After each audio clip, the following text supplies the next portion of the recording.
Hi and welcome. I'm Steve Martirano, and this is the Behavioral Corner.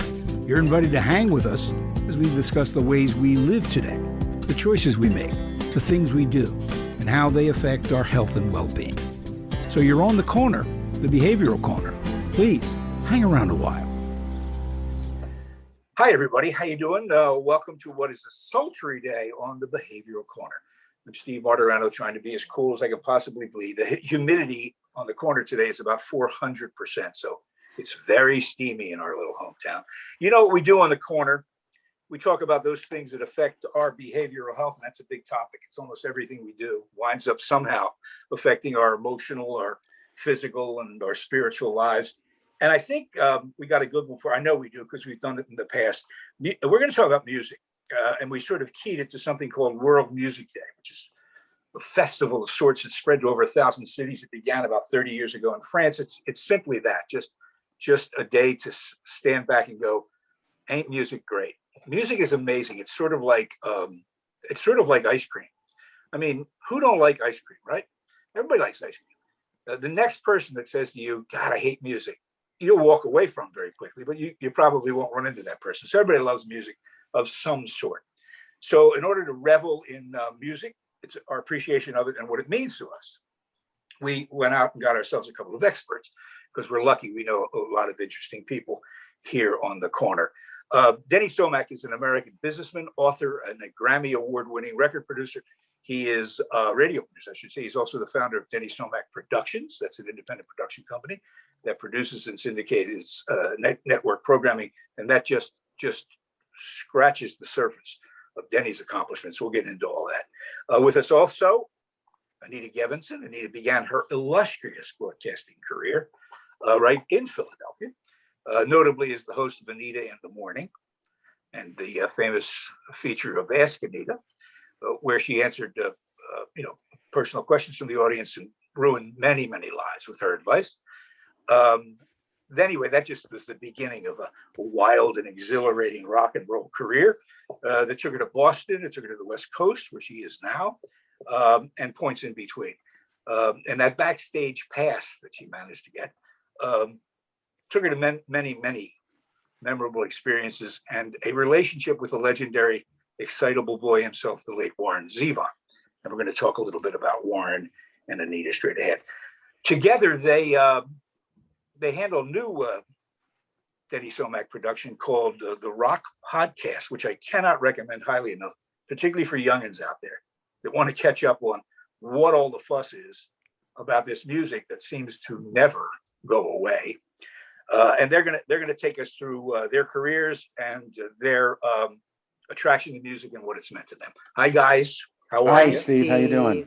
I buried the lead here, as they say in newspaper business. We are all friends, obviously, and colleagues. We all made our bones in Philadelphia. We're all natives to this area. Denny, you started in Allentown, right? That's right, I did. Allentown, Pennsylvania, home of the famous song. But tell you buried the lead there. Tell him about the Billy Joel thing real fast. Well, I don't know if you know this, Steve, but I brought Billy Joel to Allentown in early 70s for his first headline gig. And when I drove him, he came to my station for an interview. This is WSAN. I was headlining him at a 500-seat theater called the Roxy Theater in Northampton. And he comes to the station and he does an interview with me. And then I drive him to the theater, and he's never headlined before. And I'm taking him through the back ways between Allentown and Bethlehem and all the factories and all the imagery that later appeared in that song.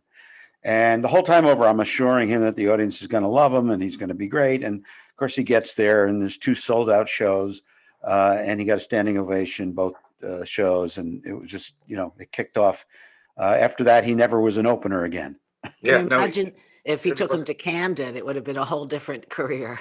Well, and it resulted in the famous "Good Night Saigon," which is an amazing song about Allentown.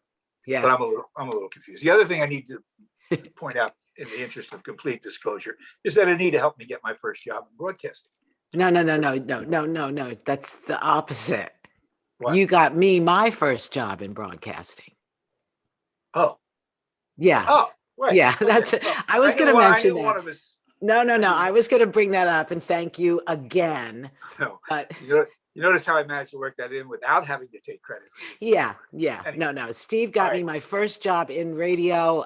Steve launched my career. I owe everything to Steve. Okay, that's not true. I just pointed you in the right direction. And I used to Anyway, listen to Steve when I was growing up. So okay, that's great. That's Oh, just great. God. By the way, I get those messages too, by the way, I've done a lot of stuff, as you guys know. I mean, my career path was broadcasting. The music was just my first vehicle. But, it's the sports thing. I did sports for a while, and I hear from them a lot. Anyway, I know Anita would love to talk about sports, but we're not doing that. Okay. So let's begin at the beginning for you guys. Look, like I said, everybody loves music. Everybody loved the music we grew up on because it's some of the best pop music that's ever been produced. But only a precious few were lucky enough to go, you know what? I think I could do this. I could do something with this. Denny, what was the first live music you ever heard? Live music of any kind? oh boy, that's been a long. People usually ask me the first record you bought or first live music. Gosh, probably something on Romper Room. No, that wasn't live. I don't know. I could be. At what I don't age did they remember. let you out of the house and allow you to go see music live? At what age? I do not remember. I just remember the first rock shows I went to.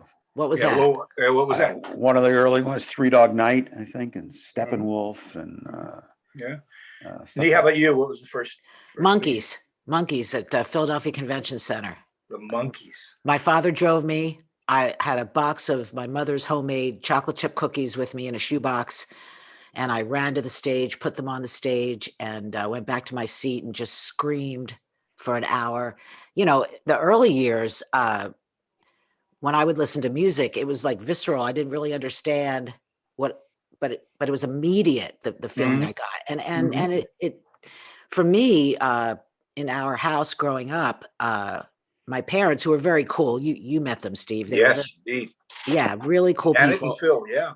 Yeah, and I really wanted to hang with them. That was so strange, and they had music on all the time. So first time I ever saw my mother cry at a Broadway show out of joy, at the big curtain, when they bring the curtain down, they come out for that extra bow. My mother's just bawling, and I had this, I can remember her standing by the sink in tears, listening to Judy Garland live. Yeah. And so, they would take me to Broadway shows, and I knew there was something about the music I wanted to relate to my parents to about that. And then I got my own music, and of course the Beatles moment. But even more than that, it was just that I started to think about all of the songs that were having this effect on me, and I really took my cue. All my decisions were made by the music that I listened to. Yeah. You know, It is interesting. I mean, we grew up in an age where the music did many things. Certainly, it entertained, but it also informed. I mean, it's Yeah. very different. I mean, even in the midst of the kind of turmoil we're living through now, I find pop music practically devoid of anything beyond the beat, or whatever. I mean, I'm sure some people are making. Denny, you can speak to this because you're closer to it, but not like in this late '60s. The music really beginning with the folk thing and then into rock. It was really about what was going on in the culture, and that's a strong connector. I mean, that was a strong connection for somebody like me who wanted to get into broadcasting.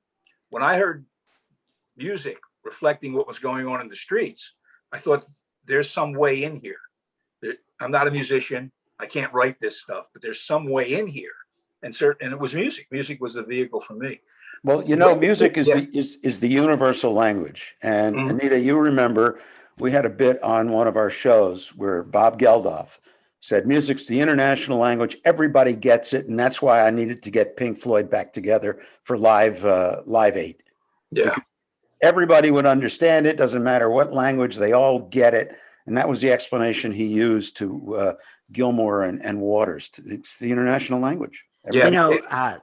You always had to, when you listen to the music then, you had to think about what you were going to do with your life, because there were songs about going to San Francisco. Everybody went somewhere, took some sort of a journey. It was, you just had to figure out where you wanted to go. And I chose Mexico.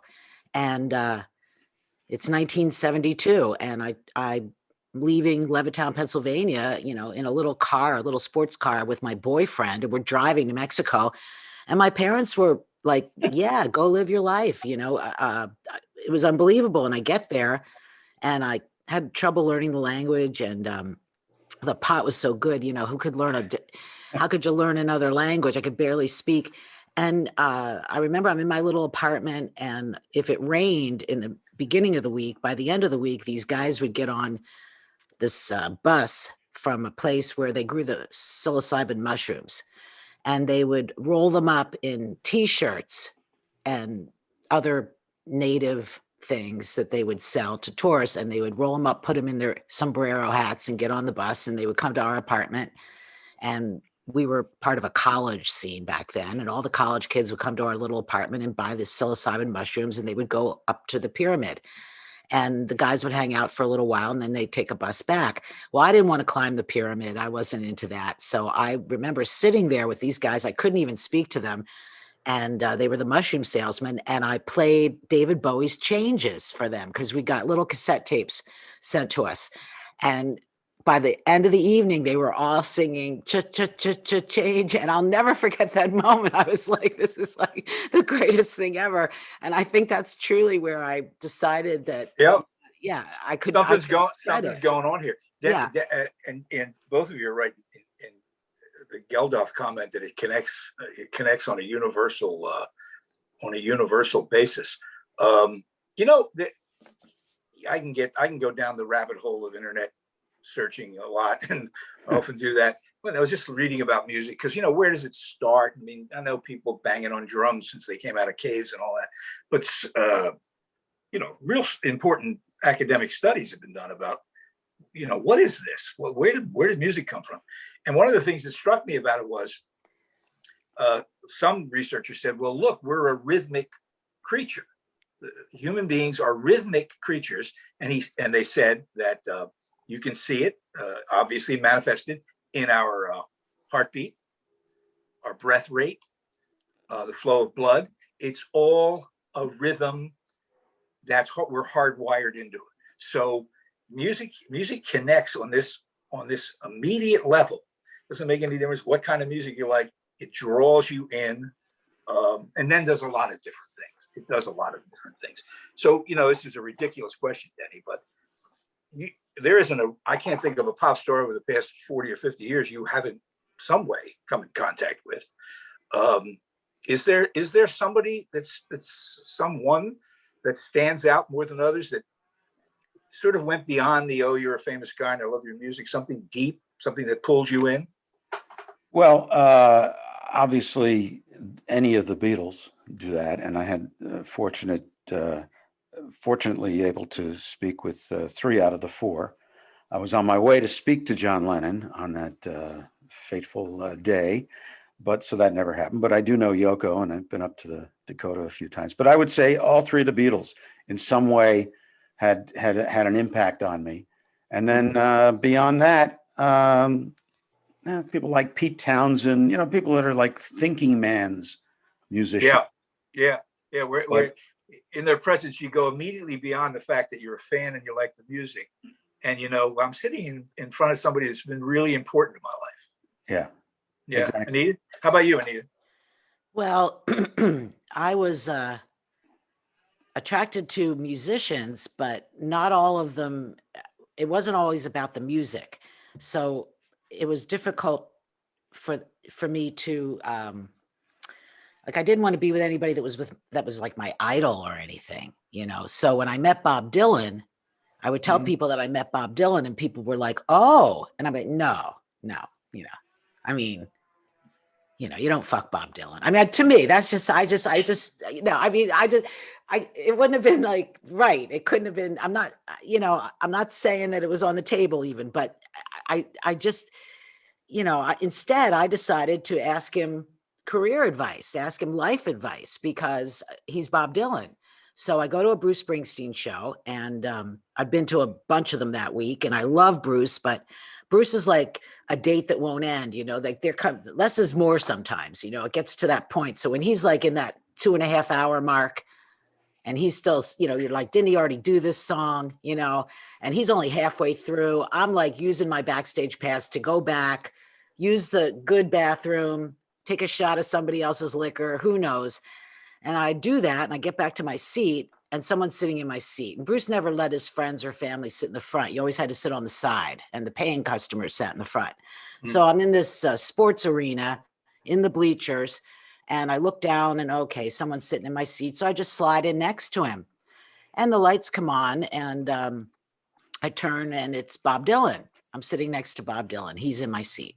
So he sees my pass and he says, can you get me backstage? And I'm like, you're Bob Dylan. I don't really think you're going to, have a hard time.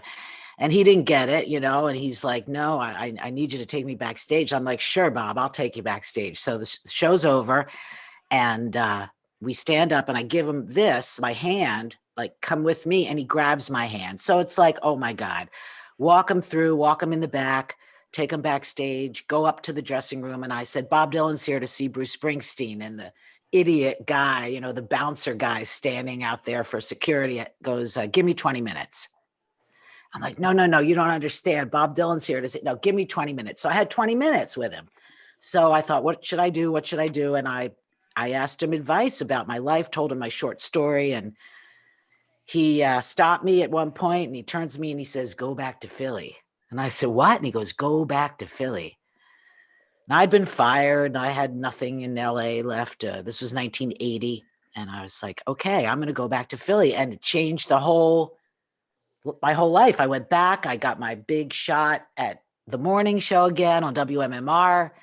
And Bob was right about everything. So yeah, he was the guy for me. Still is. So I have to share credit with Bob. Is that it? Okay. You and Bob. I'm sorry. You and Bob. I don't know. Talking to Anita Gevinson and Denny Somach. They're here because they know more about popular music and how it shaped their lives and what it's meant to them in their careers and lives. You couldn't find two more devoted music fans than these two guys. Denny, when did you decide that this could, I don't know how to put this, you can make money doing this? This is something you wanted to do as a career.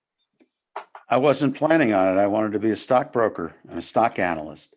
And I happened to intern at a radio station in my senior year in high school. And I entered college as a business major. And I joined the college radio station for fun. And one thing led to another. And then I accidentally got a job at a radio station in Allentown while I was in school. So I figured, this would be kind of cool. I think I'll switch my major from business. They didn't have communications back then. So it was art English, became my major. And I worked throughout going to school. I worked at this radio station, part-time and then eventually full-time, a few hours a day. And then I met somebody in Philadelphia who, asked me if I wanted to work in Philly. And I said, no, I got one more year of college I want to finish. And then I don't know what I'm going to do. Probably, go back to, I wanted to go to junior executive training at Merrill Lynch, JET. That was my big thing. So anyway, long story short, I ended up getting an offer to come to Philadelphia right when I was graduating, which was at WISP, which is where I worked part-time for a while. And as you know, Steve, somebody gets fired. And the next thing you know, you're the new whatever that other guy was. And I kept saying, this would be kind of cool. I'll keep doing this until I can get, back on my career path, because this is a great gig, play music, go to shows. Meanwhile, read the Wall Street Journal every morning, watch the financial trades, and kept trying to hone my skills. And I think after I turned 30, I said to myself, this might be a real career. So that's when I decided that I'll just continue. Yeah. But I didn't give up. I still hope to be a stockbroker someday. Don't give up on that dream. Yeah, that's crazy. Amazing you would sacrifice Wall Street for what you've done. That's so crazy. I would just urge people to check out Denny's his Wikipedia page if you got an hour and a half or not. I mean, he literally is. Skip that. I've never even seen it. Go to my website. Or his website. DennySomach.com. And he's just done amazing stuff with a lot of different people.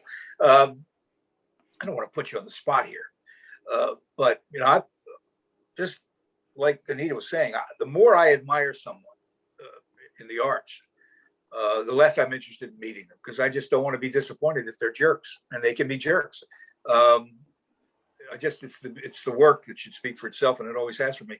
But have you ever been in a situation, Denny, where you're sitting in front of somebody who you've admired, their music is great, and you're going, "Wow, this guy's really a jerk." I mean, what am I doing here? You don't have to name them, but you've I had hate to those say it, but I don't think he can do anything to me. Jeff Oh, Beck. Jeff Beck. I thought he was, first of all, he dished the Beatles, said they were no good. He's just obnoxious. What can I say?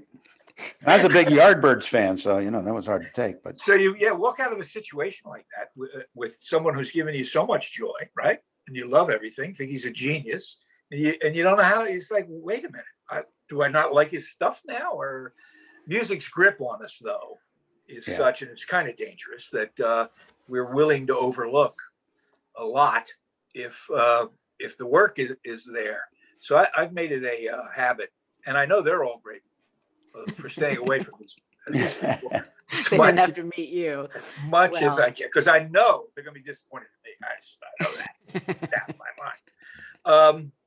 You know what? I'm just thinking about I asked you guys a tough question about the first live music.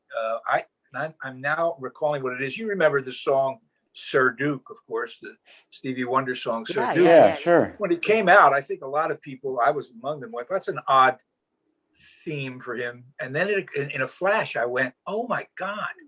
We were on the Steel Pier. I was in 15, 16 years old. And the headliner was the Duke Ellington Orchestra and Little Stevie Wonder opening the show. So that's the first live music I ever saw was Little Stevie at the Steel Pier. Wow.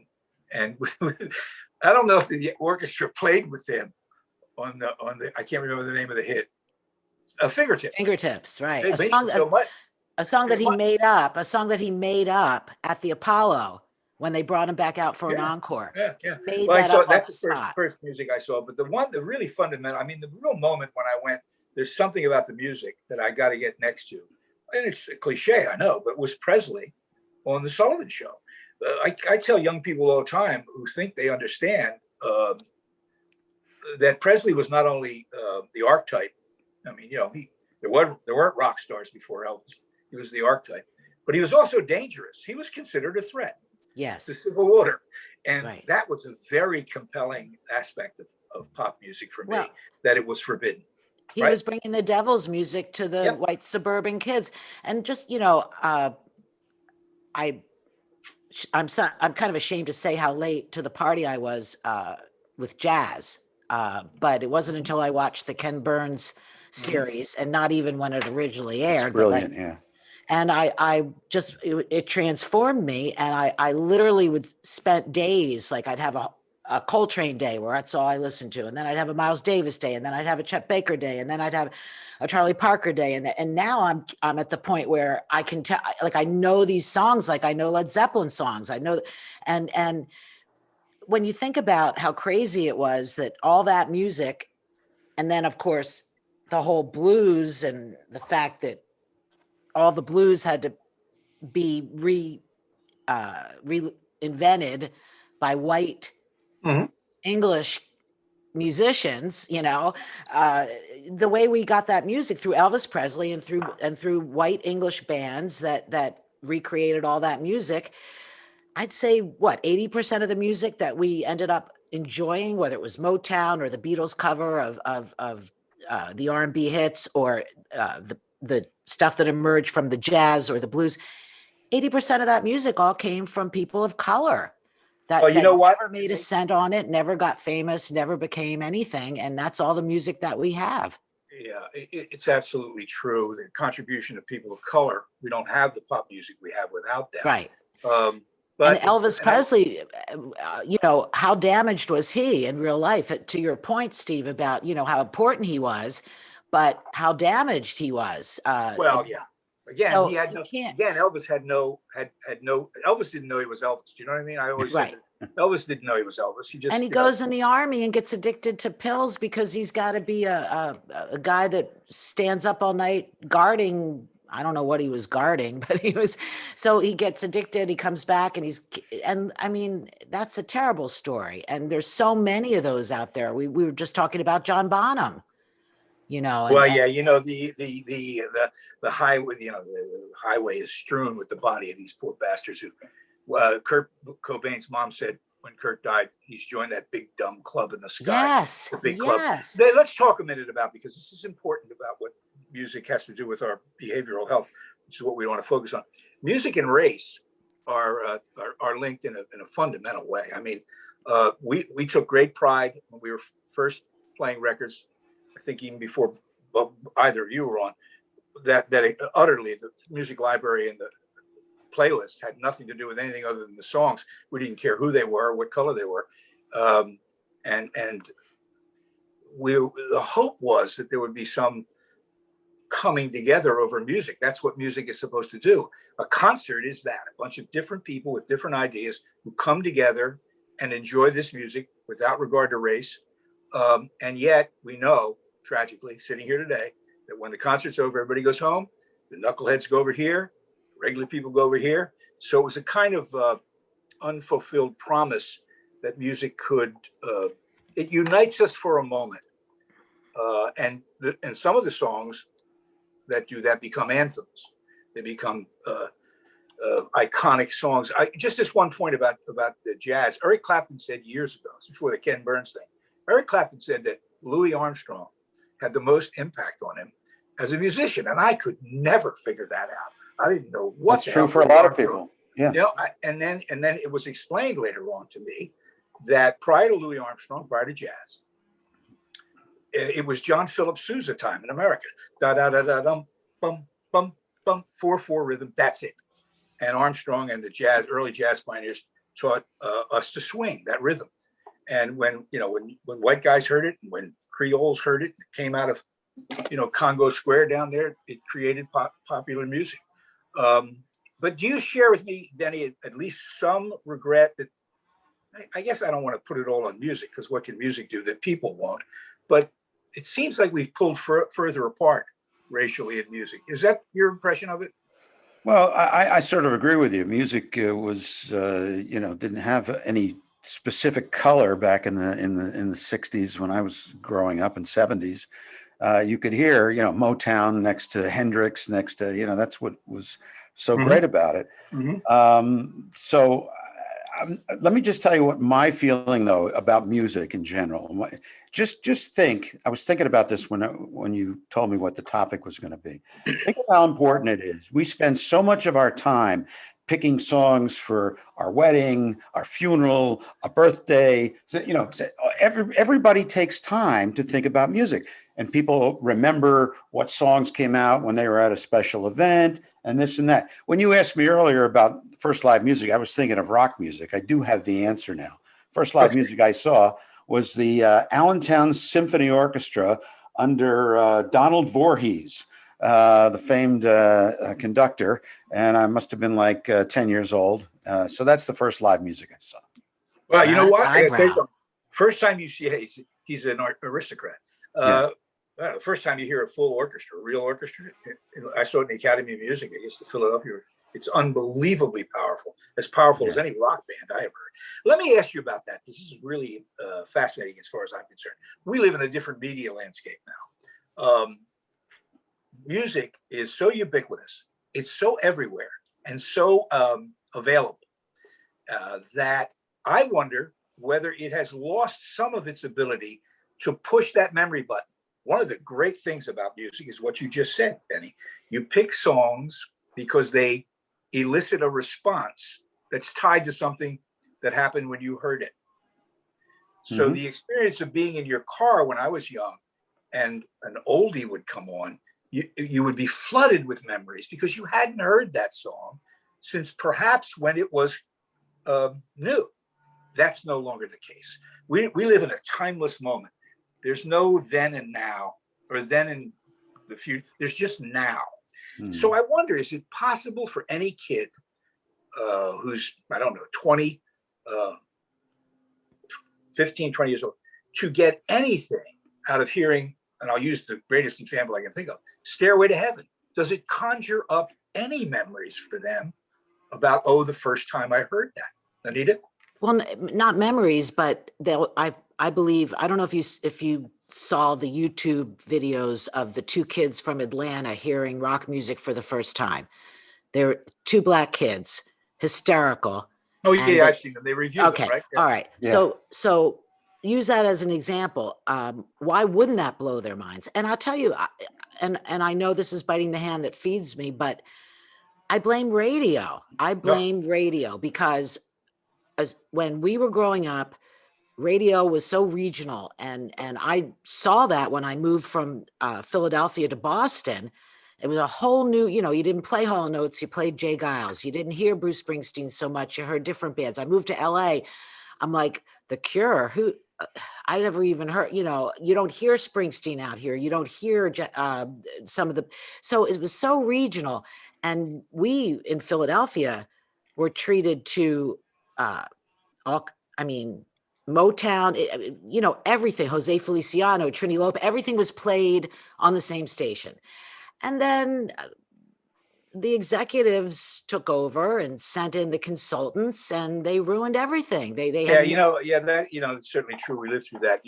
I'm not going to go into the details of this, but I had one brief moment. I walked away from playing records. I know you did. In the late 70s, I just went. I think it was Kiss that finally did it for me. I just I, said, well, I don't blame you. I just well, I didn't begrudge their popularity. They were popular, and I just went, I don't want to play that. Right. And then I came back very briefly. Anita will know the details of this. We won't go into it. And I had a program director at that time explain to me how, since I'd been gone for 4 or 5 or 6 years, that it was no longer possible to play, Jimi Hendrix, or I couldn't do it. I said, what do you mean you can't do it? He said, well, because, disco or something. And he was clear. He was talking along racial lines, and the audience didn't want it anymore. Right. So yeah, the consultants, but the culture had something to do with it. People who chose sides. It was totally People regrettable. did choose sides, but I think that they were urged to do so because. Oh well, yeah, they were. It's true. I think if you just play it all and let people hear it and let people love it. And, there's a lot of young kids today that the band that everybody compares with Led Zeppelin. Greta Van Fleet. Yes, Greta Van Fleet, grew up like in the backwoods somewhere, and all they had was their parents' record collection. And they heard Led Zeppelin, and they built their whole lives around trying to capture that sound and recapture that sound. And they get a lot of criticism from it, but and some of the stuff, to your point earlier, I do keep up with the new music, and I don't like all of it, but there are some artists that I am so happy that I forced myself to get to know, whether I saw them on a late night show and I'm like, wow, this looks interesting, and then I but there are artists out there today, like the woman that calls herself Her. I mean, she's a throwback to every great guitar player, and she can belt out an Aerosmith song, and yet she's so today. And there are a lot of bands. There's a guy called Machine Gun Kelly, and you think, ugh, but you listen to those lyrics and you see, and he's like the songs that were written by the Clash or people like that. There are people out there that do embody everything that's new, but also they reflect everything that has come before it. And I think that we need to give everyone a chance and not just have stations that are so specific. It's my, Yeah, I absolutely. well, you know what? It's Sirius Radio. To me, music is like sex. I'm never going to pay for it. Okay. So you can't sell me some sort of thing and then program it. I may like to hear a sensitive singer-songwriter, but that's not all I want to hear. And deep tracks are just bad tracks that nobody ever played because they're bad. So the sound you hear in the background is the 450th bridge that Anita has burned. This one connecting to Sirius. I hear you. You know what? It's like, you might as well howl at the moon. Radio is radio. I don't even, I did an enrichment course in a high school situation a couple of years ago with kids, and they're supposed to learn radio, right? So we walk in and I said, what station do you listen to? They looked at me like I was insane. Right. And it occurred to me, in the 12 kids that were in the room, they between them, they probably had 50,000 songs in their knapsack, in their backpack. Right. So we had to start over again. So it was something else. Let me ask you real quickly. I got a couple of other things I want to get to here. Denny, for you, with regard to the first thing that grabs you about music, is it lyrics or is it the music? It's different, but a lot of times it's the lyric. It really is. Yeah. Yeah. It depends upon the artist. For me, I always took even Dylan. I got to the lyrics after he hooked me with, the raggedy sound of that stuff and the Yeah. swirling organs, and then I would go, by the way, what the hell is he talking about? And then I was forget about it. Right. But I'm I a mean, sucker for a great lyric. I just, well, he's listen, you don't win a Nobel Prize in literature. Well, it's unbelievable. Had he only written 2 of his albums, it would. But when you go back and you think of those songs, it's just it's Well, he incredible. knew more about language than any pop writer. Yeah. Anyway. Anita, words or music for you? Sorry? Words or music for you? Which comes first? Words come first for me because I feel like there's only a certain amount of notes, and everything reminds me of something else. And I'm not mad at that. But for me, it's lyrics. When I hear Yeah. lyrics, it's Except just. Dick Clark taught us all that it's, Well, he did. I like the beat. You can dance. And you can dance to it. Right. Right. I want that to was just, huge. I want to sort of sum it up here now and remind people that we talk about music because as you can see, it's affected the three of us profoundly, not just because we chose careers to be around it, but because it means something. I mean, Denny's image of people choosing their wedding songs and their anniversaries and all that stuff. It's true. You don't haphazardly go, oh yeah, play "Give Me Shelter" at my funeral. You don't do that, right? You take time because it's meaningful. We have just endured a year like no other for a multitude of reasons. But in the context of popular music, a year with no live music practically anywhere in the world. It's a stunning moment. So we now, I believe, and you guys will correct me if I'm wrong, are on the cusp of what is going to be a tsunami of live music in this country, the likes of which we're not going to see. I can't imagine a neighborhood bar or a baseball stadium that's not going to have live music. Right, Denny? it's going to be the Roaring 20s all over again, the new Roaring 20s. And I just went to see my first live show after a year and whatever. I went to see Hot Tuna last Sunday.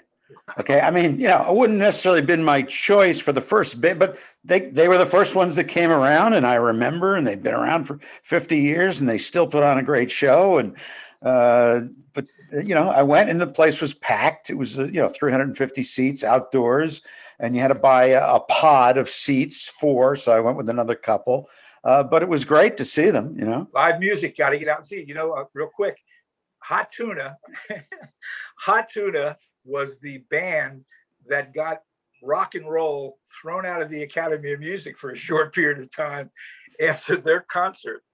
And they weren't even raucous. They were just a good timey old band, but it was so, the wine bottles rolling down the center aisle at the Academy.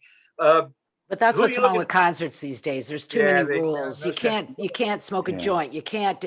It's unbelievable what you can't do at concerts these days. It's like they tase you if you get up to dance. It's horrific. But through this past year, it's never been more important for me to listen to music. And as great as music is to celebrate the good things, for me, it's been essential when things went bad, and things went very bad in my life, very early on. When my sister died, I was 21 years old, and she died of a drug overdose. And I'm sorry, she was 21 years old. I was 23 years old. And when you get to that point in your life where you feel like it's a good thing that you did go to Mexico and had all this stuff, because your life is obviously over now. So you're glad you did stuff like that. Mm-hmm. And you go up to your room, and I turned to music. I turned to the Leonard Cohen album. I turned to every sad song that Jackson Browne ever sang. I turned to all these sad songs, and I didn't feel as alone, quite literally. And 10 years after my sister dies, I meet Warren Zevon. And now he's in my life, and I love him. I absolutely love him. And yet it's this, I'm like, wow, what does this remind me of? What are these feelings that remind? Oh, this reminds me of my sister. And I was ill-equipped to go through that again. From what I had been through, coming out the other side, basically, okay, parents stayed together, able to smile again. I got my radio career. And then this comes along, and I had a choice to go through this with him or not. And I chose not, because you have to remember how early on it was. It was 80s, and nobody knew. We called it detox. We didn't even call it rehab. And these sensitive but damaged people were leading great lives, and yet they could barely function. So I never thought that you could go into a facility, sit around in a group, hold hands, sing Kumbaya, come back out 2 weeks later, and you'd be cured. So I was like, no, Well, I'll you take a can't. Well, pass. well, in fact, you can't. But Of course, yeah, of course, yeah, yeah. you can't. Well, So, that is an aspect of your life that's fascinating, and we do a whole show on. I mean, because the man was a major league artist, one of the great songwriters ever, and you were with him at his worst moments, and sometimes that's a creative fuel, other times it's destruction. An amazing story of your relationship with Warren Zevon. Listen, guys, I got to run. I know you have things you want to do. This was a gimme. The proposition was, hey, let's discuss whether music's important. I know that's a softball, but I wanted two people who understood it at a deeper level, and I think you proved me correct there. I got lucky again. Denny, thanks. Good luck with the podcast. By the way, back to the podcast, the Rock podcast. Yeah, dinosaurs like me go, oh yeah, far out. This is great stuff. I hadn't thought about it, but you youngins, this is the show for you. Trust me when I tell you, you only think you know about what went on and what these people were like. This is the podcast for you, wherever finer podcasts are podcastable, right, Denny? Yeah, well, you'll appreciate this. We, being a sports guy, we look at this as like the inside baseball Yeah. of rock and roll. That's Yeah, what yeah, the yeah. show is. No, this is not for dilettantes. People want to know. although I'm a proud dilettante, I will go to my grave with that. But Denny, it's all the reason I wanted to do this with Denny is because I mean everybody has a freaking podcast, but Denny's got this amazing vault of interviews that no one has heard and no one else has. And we build shows around these interviews. And that's what makes this podcast so great. And that's why I wanted to be a part of it. It's not just us flapping our lips about our favorite songs. This is like, he goes into these, I guess, what do you have, like a safe or a vault? Vault. And he Yeah. brings out these great interviews with artists that a lot of them have passed. So you'll never hear this stuff again. And it's incredible stuff. So Yeah. that's why I wanted to be part of it. And I'm thankful that he asked me. And that's what I think is the best part of it. Well, it's a great show. And again, Denny's done a lot of things. Is that one of your prints behind you? That's the cover of my book, which you might remember because I was on your show promoting that book. Yeah, We're doing a show with Buzz, what's his name? Yeah. At PhD. Buzz Bissinger, yes. Yes. Now I wrote a book.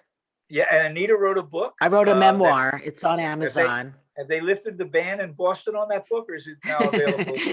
Yes, they have. But just lately, it's called You Turn Me On, I'm a Radio, the Joni Mitchell song title. And you're in it, Steve. Yeah.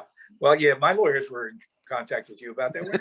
No, I was remembered fine. By the way, Steve, I just want to say, yeah, I love your restaurant. I eat it there all the time. Want to hear a funny story real quickly about my cousin Stevie's famous restaurant? I come back from Boston. I'd been living in Boston.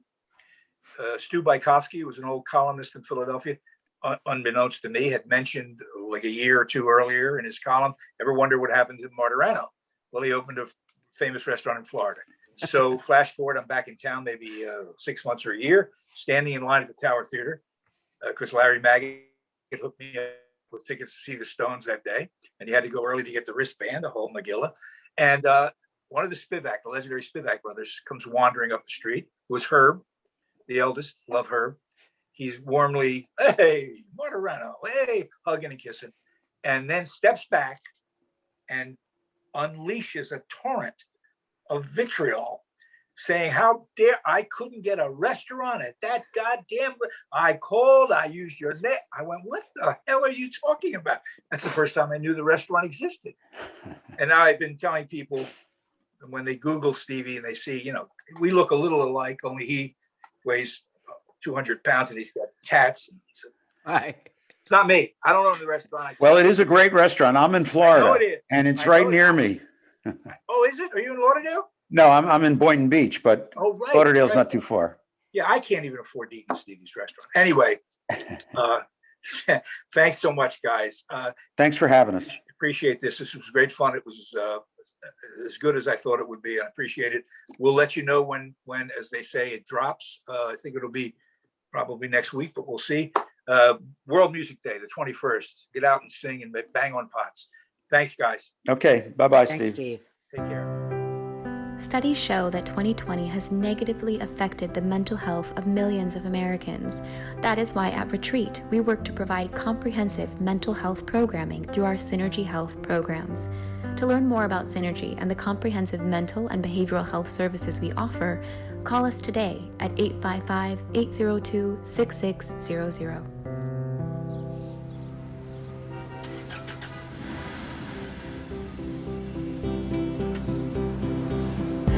That's it for now. And make us a habit, hanging out at the Behavioral Corner. And when we're not hanging, follow us on Facebook, Instagram, and Twitter on the Behavioral Corner.